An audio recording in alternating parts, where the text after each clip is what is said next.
स्वास्थ्य ही असली धन है। रामू एक छोटे से शहर में रहने वाला मेहनती बढ़ई था। दिन रात काम करके उसने अच्छा पैसा कमाना शुरू कर दिया। उसकी बढ़ईगिरी की दुकान पूरे शहर में मशहूर थी।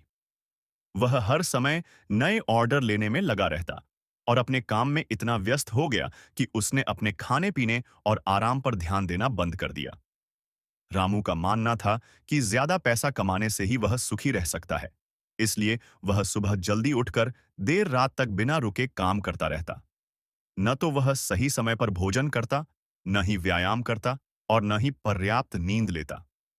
धीरे धीरे उसकी सेहत खराब होने लगी, लेकिन उसने इसे नजरअंदाज कर दिया। एक दिन जब वह अपनी दुकान में लकड़ी काट रहा था, तभी अचानक उसे चक्कर आया और वह बेहोश होकर गिर पड़ा। आसपास के लोग उसे अस्पताल ले गए। डॉक्टर ने उसकी जांच करने के बाद गंभीर लहजे में कहा, रामू, तुम्हारी सेहत बहुत बिगड़ गई है। तुम्हारा ब्लड प्रेशर बढ़ा हुआ है और कमजोरी के कारण तुम्हारा शरीर थक चुका है। अगर तुमने अपनी दिनचर्या नहीं बदली, तो आगे चलकर और बड़ी बीमारियां हो सकती हैं। डॉक्टर की बातों ने रामू को सोचने पर मजबूर कर दिया। उसने महसूस किया कि वह पैसे कमाने की दौड़ में अपने सबसे बड़े खजाने, अपने स्वास्थ्य को भूल चुका था। उसने तय किया कि अब वह अपनी जीवन शैली में बदलाव करेगा। रामू ने अपने दिन की शुरुआत योग और हल्की कसरत से करनी शुरू की। वह अब ताजा और संतुलित आहार लेने लगा, समय पर भोजन करता और पूरी नींद लेने लगा।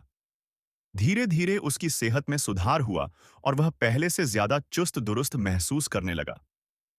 अब रामू ने समझ लिया था कि स्वास्थ्य ही असली धन है। अगर शरीर स्वस्थ होगा, तभी हम मेहनत करके अपने जीवन को सफल बना सकते हैं। पैसा जरूरी है, लेकिन उससे भी ज्यादा जरूरी हमारी सेहत है।